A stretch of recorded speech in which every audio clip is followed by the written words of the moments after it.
Well, hello friends. I hope all of you are having a phenomenal day. It's a beautiful election day here on 30A. Decided to stop by the Trump House and talk to you about the market.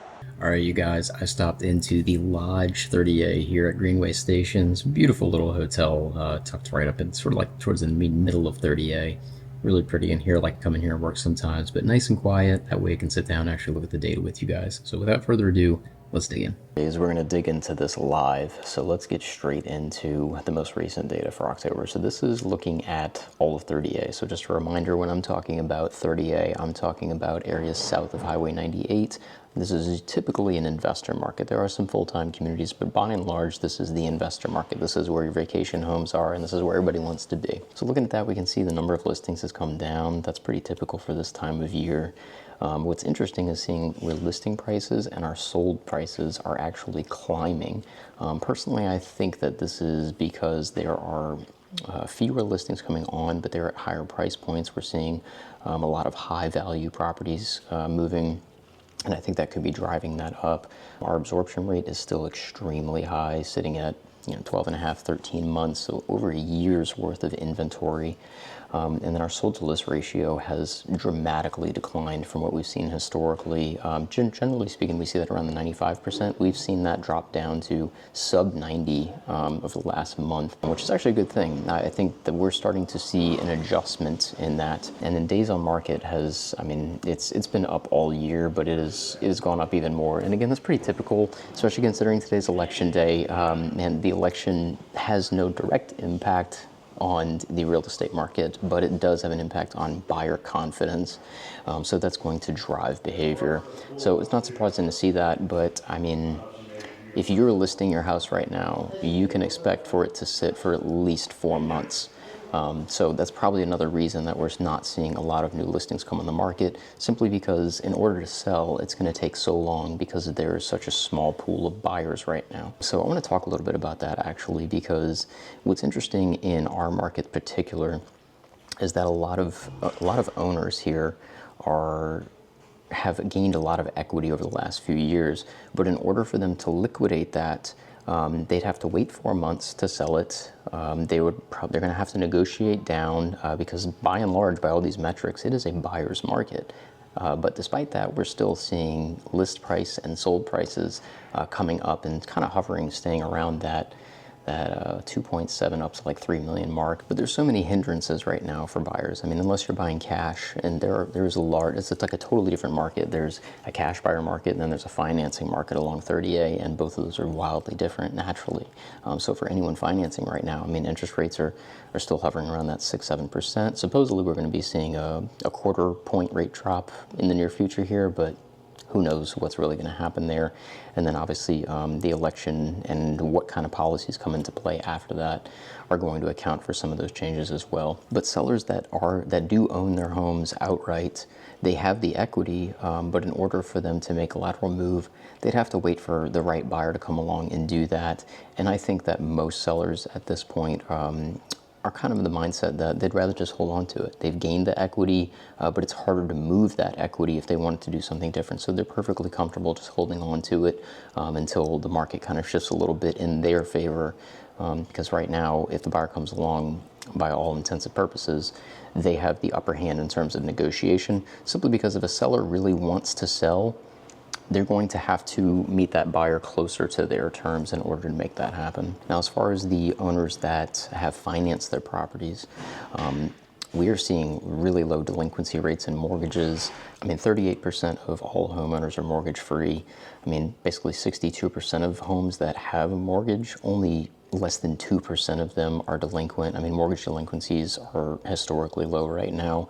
So even if the ones that were delinquent, even if for some reason there was like this mass foreclosure for those who are delinquent on their mortgages, we would barely see any effect on our market to any degree. But it's certainly interesting. For pretty much all the metrics point to a very slow market and a buyer's market at that. But if we look right here at our average sale price year over year, it's actually come up just over 10%. That's pretty amazing. And I really think most of that is driven by the amount of owners that are just holding onto their properties. They're not, if they are listing it, they're listing it they're listing it above what its market value is currently right now, what someone would be willing to pay for it. Obviously, we're seeing that reflected in days on market and just how many, how much volume is moving in general. But if they are willing to list, they're going to list at that price, and they're willing to let it sit to see if somebody's willing to pay that. And if they don't sell it, then they just let it expire. I've seen that myself with my recent listing in Seacrest Beach. I mean, we sat on for a good long while. We had some interest, but the margin just wasn't there, and we were effectively chasing the market, but my seller didn't need to sell. So I think that's a pretty broad application to all owners along 30A, honestly. I think a lot of them are willing to list it to see if they can get what they want for it, but if they don't, no big deal. They're willing to hold on to it. And there are some instances where there's some sellers that really do need to move properties. We're seeing that a lot with condo owners. Condo owners are trying to get rid of their condos simply because a lot of them got slammed with special assessments after the new regulations came in place and deferred maintenance finally had to kick in. So, you're seeing condo owners that historically condos were a good way to kind of hedge the amount of maintenance that had to go into it. But now we're seeing that kind of compounding over the years that things were put off, and we're seeing these huge special assessments. So that's an entirely different market, an entirely different conversation in and of itself. But by and large, single-family homes along 30A, historically slower this time of year. It's an election year, and interest rates high, days on market's really high, absorption rate's really high, and buyers are just very limited in their ability to purchase right now. So it's understandable why we're seeing this, but it will be interesting to see what pans out in the next few months. That being said, let's hop over to the full-time population market, if you will. So I refer to that as the Santa Rosa Beach Point, Washington area. So again, that's north of Highway 98. That's where pretty much all your locals are living. And looking at that, it's a totally different market. I mean, our absorption, let's see, we've got just under 7 months of inventory there. So, I mean, half of what we're seeing on 30A. Again, totally different market. Most of your buyers are financing. We can see that our average sale price is hovering just under 1.2 million. I don't think that's fully representative of the area. Why is that so high? Wait.